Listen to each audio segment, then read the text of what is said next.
सभा को संबोधित करने के लिए जा रहे थे।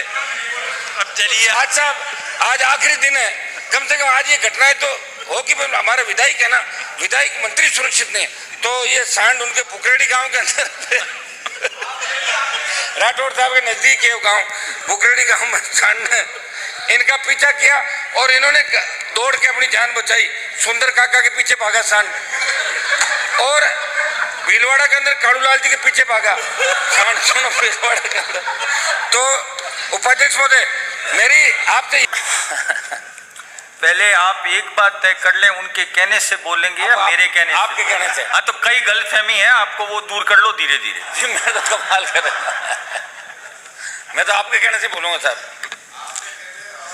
उपाध्यक्ष महोदय, राजस्थान गोवंशीय पशु वध का प्रतिषेध और अस्थायी प्रवर्तन या निर्यात का विनियमन संशोधन विधेयक 2018 जो लेकर आए, उपाध्यक्ष महोदय, मेरे से पूर्व वक्ताओं ने भी गौ माता को लेके और आवारा पशुओं को लेके, किसानों को लेके गहरी चिंता इस सदन के अंदर प्रकट की थी। आज निश्चित रूप से हमें गाय को भी बचाना है, आवारा पशुओं से किसानों को भी निजात दिलानी है और पशुपालन जो किसान का मुख्य धंधा है। उपाध्यक्ष महोदय, पहले जहाँ बरसात नहीं होती थी तो पशुपालन के आधार पर ही किसान चाहे भेड़ से ऊन का व्यापार करता हो या गाय और बछड़े पाल के और महंगी कीमत पे बछड़े बिकते थे। हमारे नागौरी नस्ल का जो बैल है वो विश्व प्रसिद्ध है उपाध्यक्ष महोदय, लेकिन दुर्भाग्य से एक हाईकोर्ट के आदेश से उस पर रोक लग गई कि 3 साल का बछड़ा बिकने के लिए नहीं जाएगा। उपाध्यक्ष महोदय, बछड़ा 1.5 साल के बाद 1.5 साल और 2 साल की अवधि के अंदर वो बड़ा हो जाता है और उत्तर प्रदेश और बिहार के अंदर, उड़ीसा के अंदर जहाँ किसानों की छोटी जोत है वो उनको खरीदने के लिए नागौर के मेले के अंदर आते थे। बहुत बड़ा मेला नागौर का पड़ता था, हजारों लाखों पशु बाहर से आते थे। लेकिन धीरे धीरे जो रोक लगाई और सरकार, ये सरकार भी बछड़ों पर रोक नहीं हटा पाई, पूर्ववर्ती सरकार ने भी बात कही थी, लेकिन पिछले 10 से 15 साल से ये रोक इन बछड़ों पर लगी हुई है, जिसकी वजह से राजस्थान के अंदर मेले संकट के अंदर आ गए, पशुधन संकट के अंदर आ गए और किसानों ने गाय पालना छोड़ दिया, क्योंकि जब वो उनका बछड़ा बिकेगा ही नहीं तो फिर गाय क्यों पालेगा। तो उपाध्यक्ष महोदय, सबसे पहले तो मेरी मांग है सरकार से कि आपने एक उप समिति का गठन भी किया है और निश्चित रूप से आपकी मंशा होगी तो मैं मांग करूंगा कि नागौरी नस्ल के बछड़ों पे जो रोक राजस्थान की सरकार ने हाईकोर्ट के आदेश से लगाई है उस रोक को हटाएं और ये सीमा तय करेंगे 1.5 साल के बाद बछड़ा जो खेती के लिए ले जाया जाता है उस पे आप रोक हटाएं ताकि किसानों की आर्थिक स्थिति मजबूत होगी। हमारे वहाँ नहरी इलाके नहीं है साहब, ज्यादातर बरसात पे खेती निर्भर है और किसानों का मुख्य जो व्यवसाय है कृषि के बाद पशुपालन है। तो इसके अंदर सरकार को गंभीरता से सोचना चाहिए और नागौरी नस्ल का हमारा बैल और बछड़ा जो विश्व प्रसिद्ध है इसे हमें बचाना चाहिए। दूसरा उपाध्यक्ष महोदय, अभी ऊंट को राज्य पशु घोषित किया था सरकार ने और नागौर का जो मेला, ऊँटों का बहुत बड़ा मेला भरता है और भी ऊँटों के आपके शेखावाटी के अंदर मेले भरते हैं, तो लोग ऊँट को खरीदने के लिए उत्तर प्रदेश और बिहार के अंदर निश्चित रूप से ऊँटों को बलि भी दी जाती, मारा जाता है। वहाँ तो आप कार्रवाई करो वो तो ठीक है, लेकिन कई आदमी ऊँट को कला की दृष्टि से भी ले जाते हैं। आपने देखा होगा विवाह शादियों के अंदर ऊँट का डांस भी होता है, ऊँट नाचता है, घोड़ी नाचती है। अब आपने वहाँ पे 500 से ज्यादा ऊँटों को जब्त कर लिया नागौर के मेले के अंदर और जब्त करने के बाद उपाध्यक्ष महोदय 8 ऊँट मर गए वहाँ पे आपस में लड़के। अब पुलिस ने एक बाड़े के अंदर डाल दिया और फिर फ्री के अंदर ऊँटों को बांटा, मुकदमे दर्ज कर लिए। यूपी बिहार के ज्यादातर लोग थे, तो इस मामले में भी आपको गंभीरता से सरकार को विचार करना चाहिए। अगर इस तरह कोई ऊँट को खरीदना बेचना ही बंद हो जाएगा तो फिर ऊँट रखना ही लोग बंद कर देंगे। तो कहीं न कहीं आप विधेयक तो लगातार लाए जा रहे हो कि ये कर दिया वो कर दिया, कानून बना दिए, लेकिन इनकी आड़ के अंदर आम आदमी को, गरीब आदमी को नुकसान नहीं हो, इस बात का भी ध्यान राजस्थान की सरकार को रखना चाहिए। ये छोटी छोटी बातें बड़ा नुकसान साबित कर सकती है। चुनाव आने वाले हैं, आपको इन मेरे दोनों जो सुझाव है इन पे विशेष रूप से ध्यान देना चाहिए। उपाध्यक्ष महोदय, 2-3 छोटी छोटी बातें हो रही, जिस गोवंश को लेकर आप गाय और राम के नाम से हमेशा संघर्ष किया, मैं भी आपके साथ था 8 के अंदर, और गौ माता की जो दुर्दशा आज स्टेट के अंदर हो रही है, आज मेरे से पूर्व विधायकों ने जो संशय शंका जाहिर की, निश्चित रूप से आज गांव-गांव के अंदर ये हालात हो गए कि लोग छोड़ देते हैं और तरह तरह के कई नस्ल के सांड गांव के अंदर आ गए। पहले हमने कभी देखा ही नहीं, कोई अमेरिकन सांड आ गया, कोई कहीं से आ गया। और दुर्भाग्य से साहब ये घटनाएं ऐसी घटित होगी उपाध्यक्ष महोदय, अभी आप मैं कहूंगा तो आप मजाक में लोगे, देखो कितनी घटनाएं घटित हुई उपाध्यक्ष महोदय। विदेशी पर्यटक को सांड ने जयपुर के अंदर मार दिया, कितनी साख खराब हुई जयपुर की पूरे देश के अंदर। और दूसरा, हीरालाल जी हमारे निवाई से विधायक है, इन सांड, एक मिनट सुन तो लो साहब, मैं गलत बोलूं तो आप क्यों कर रहे हो ऐसे। सांड ने इनको मारा। हमारे भादरा के एमएलए साहब, अरे एक मिनट कृपलानी जी आप मंत्री हो, बार बार बीच में क्यों बोलते हो, बीच में सुन तो लो बात। तो इससे देखो आपकी साख कम हो रही है, आप मजबूत आदमी हो, ऐसे क्यों भी हर तरह से हैं। ये तो विपक्ष का काम है बोलने का। एक जैसे अपने ये भादरा एमएलए साहब के पीछे सांड भागा, सूरतगढ़ एमएलए साहब का पीछा किया, दौड़ गए सूरतगढ़ एमएलए साहब। एक आपके रतन जी जलदारी को सीकर के बाजार के अंदर, सुनो पहले अजी मेरी बात सुनो ना, मैं गलत कह रहा हूं तो आप टोकना मुझे। रतन जी जलदारी मुझे खुद कह रहे थे कि भैंसों बाजार के माए दौड़ी ला रहे, तो ये भाग गए।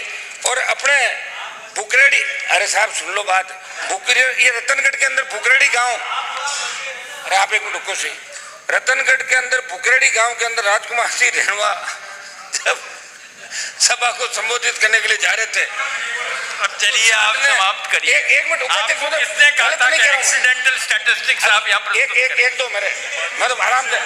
आज साहब आज आखिरी दिन है, कम से कम आज ये घटनाएं तो हो कि हमारे विधायक है ना, विधायक मंत्री सुरक्षित नहीं, तो ये सांड उनके पुकरेडी गांव के अंदर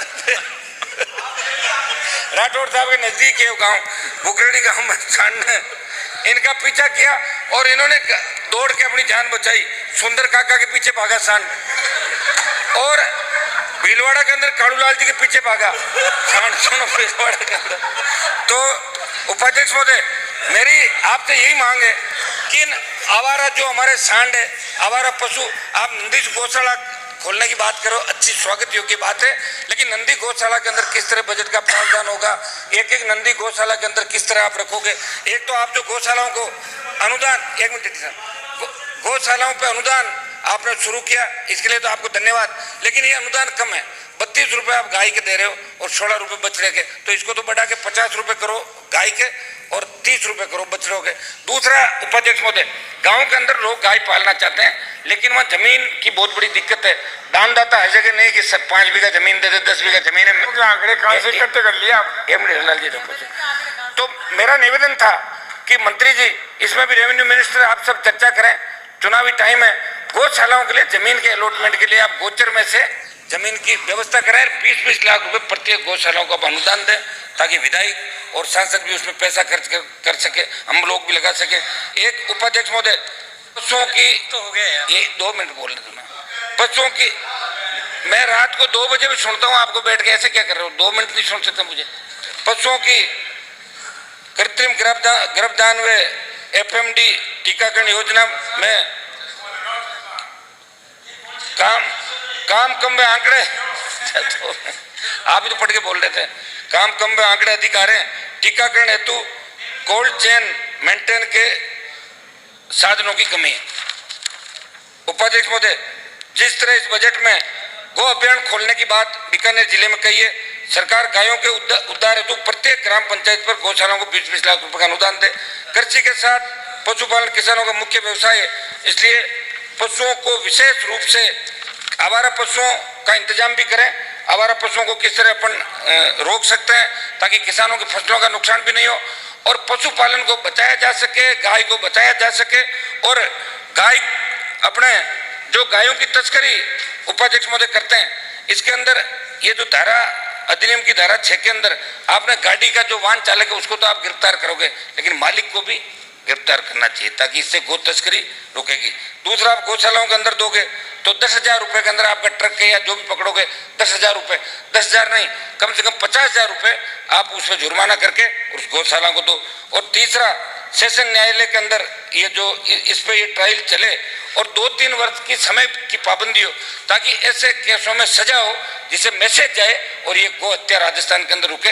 इस बात का तो मैं धन्यवाद आपको दूंगा कि गौ हत्या रोकने के लिए आप प्रयास कर रहे हैं। और निश्चित रूप से गाय, आज इतिहास के अंदर गाय की महिमा का बखान किया, आज सब हम लोग गाय को पालते हैं। ऐसा कोई किसान नहीं होगा जो गाय से प्रेम नहीं करता होगा, गाय को नहीं रखता होगा। हम सब गोपालक हैं, इसलिए हम सबको मिलके इस राजस्थान के अंदर गोवंश को बचाने का प्रयास करना चाहिए। किसानों की आर्थिक स्थिति के अंदर पशुपालन का बहुत बड़ा योगदान उपाध्यक्ष महोदय, तो सरकार को इस बारे में भी सोचना चाहिए और हमें ऊपर उठ के इस पार्टी पॉलिटिक्स से ऊपर उठ के गाय माता को बचाना चाहिए। एक दूसरा अभी कोई सुझाव आया था कि किसानों को आप अगर चाहो, जैसे उपाध्यक्ष जी ने निर्देश दिए थे कि भाई आप रजिस्ट्रेशन कराओ, तो आप मंत्री जी प्रत्येक गांव के अंदर ग्राम सेवक, पटवारी, टीचर आप कमेटी बना के सरपंच के माध्यम से रजिस्ट्रेशन करा ले। गौशालाओं के अंदर जो गाय रखते हैं उनको अलग से अनुदान मिल जाए, व्यवस्था हो जाए। और किसान जो खुद के घर के अंदर अगर गाय रखता है, दूसरा पशुधन रखता है, तो उसको उस हिसाब से अगर अपन पैसा किसान को सीधा दे, किसान की आर्थिक माली स्थिति ठीक नहीं है, सिंचित क्षेत्रों में तो फिर भी ठीक है, जहाँ सिंचित क्षेत्र नहीं है वहाँ किसान अपना परिवार का पेट पालने में सक्षम नहीं है, फिर भी वो गाय को पालना चाहता है, ऐसी व्यवस्था राजस्थान की सरकार करे तो गोवंश को बचाया जा सकता है। मेरे ये सुझाव, छोटे मोटे सुझावों के साथ मेरे 3 महीने के लिए इस बिल को जनमत जानने के लिए प्रचलित किया जाए। धन्यवाद। माननीय उपाध्यक्ष महोदय, जैसा कि क्यूसर से आने वाले माननीय सदस्य और सबका एक ही मत है माननीय उपाध्यक्ष महोदय कि गौ संरक्षण हो, संवर्धन। अब ये तो बात इस तरह हो रही है माननीय उपाध्यक्ष महोदय जैसे कोई हमारी सरकार के वक्त में ये समस्या आगे पहले नहीं थी। माननीय उपाध्यक्ष महोदय, सरकारें जो भी रही हो, सबके समय में ये समस्याएं थी, अब बड़ी जरूर है, लेकिन मैं आपके माध्यम से सरकार की ओर से, माननीय मुख्यमंत्री जी की ओर से आश्वस्त करना चाहूंगा, हम जो प्रयास कर रहे हैं, चाहे वो नंदीशाला के हो, चाहे वो गौशाला के हो, चाहे गौशाला अनुदान हो, चाहे राठी थार पार गिर के संरक्षण संवर्धन का सवाल हो, या अन्य प्रकार के आर्टिफिशियल इंसेमिनेशन का सवाल हो, ये सारे काम हम लोग निश्चित रूप से गौ संरक्षण संवर्धन के करेंगे। मैं अपील करना चाहूंगा आपके माध्यम से पूरे सदन से, राजनीतिक पार्टी से ऊपर उठकर एक सामाजिक चेतना के माध्यम से ही समस्या का समाधान किया जा सकता है।